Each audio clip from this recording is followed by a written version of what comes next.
Good morning, all of you. BCom Part First, Subject Business Administration, व्यवसाय प्रशासन. Paper first, business law, व्यावसायिक संनियम या व्यापारिक संनियम. आज अपना इसमें टॉपिक रहेगा पक्षकारों की अनुबंध करने की क्षमता.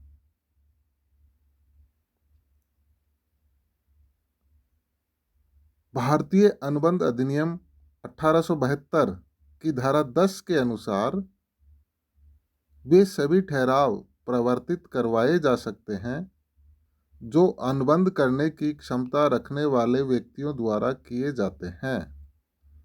इस प्रकार पक्षकारों की अनुबंध करने की क्षमता अनुबंध का एक प्रमुख लक्षण है. यह संपूर्ण अध्याय इसी महत्वपूर्ण लक्षण को स्पष्ट करता है. आगे अपन चर्चा करते हैं अनुबंध करने की क्षमता से आशय या इसका क्या अर्थ है. अनुबंध करने की क्षमता से तात्पर्य पक्षकारों की अनुबंध करने की वैधानिक क्षमता से है. अर्थात दूसरे शब्दों में अपन ये कह सकते हैं कि अनुबंध करने की क्षमता से तात्पर्य पक्षकारों द्वारा वैधानिक रूप से बंधनकारी अनुबंध करने की क्षमता से ही है. अब प्रश्न ये उठता है कि अनुबंध करने की क्षमता किसमें है.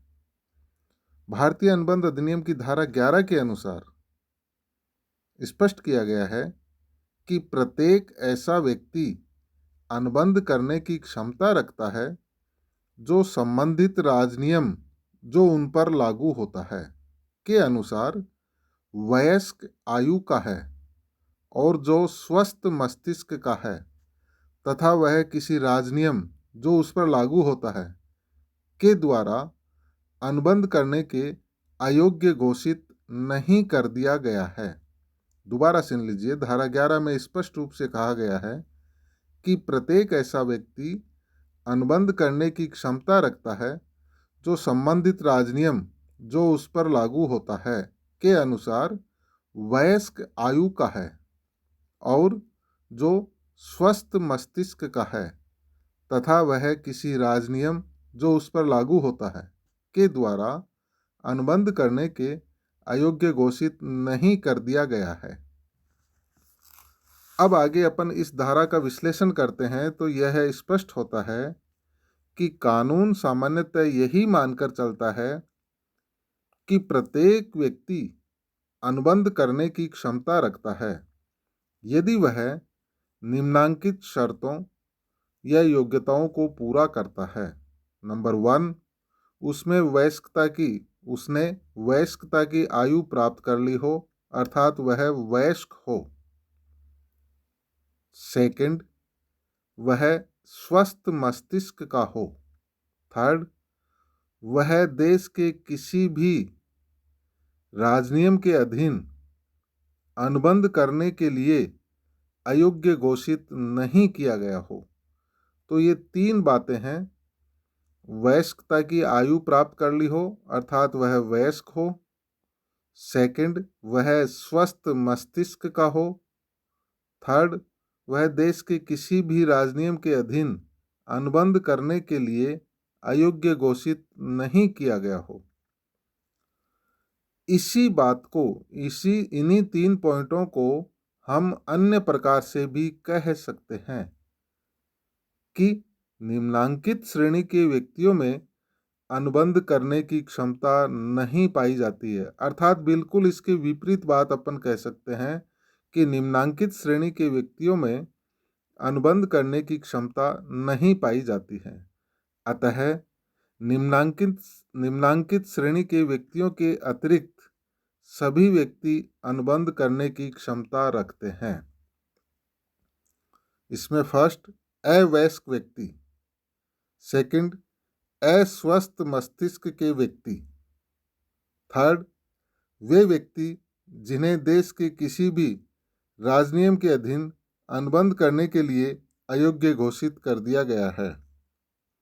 दोबारा अपन इसको रिपीट कर सकते हैं कि अनुबंध करने की क्षमता निम्नलिखित व्यक्तियों में नहीं पाई जाती है।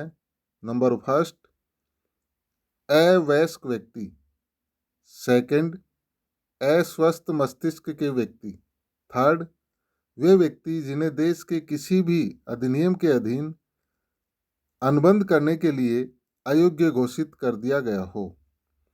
देखिए, यहाँ पर यह पुनः लिख देना अनुपयुक्त नहीं होगा कि सामान्यतः राजनियम यह मानता है कि प्रत्येक व्यक्ति अनुबंध करने के योग्य है।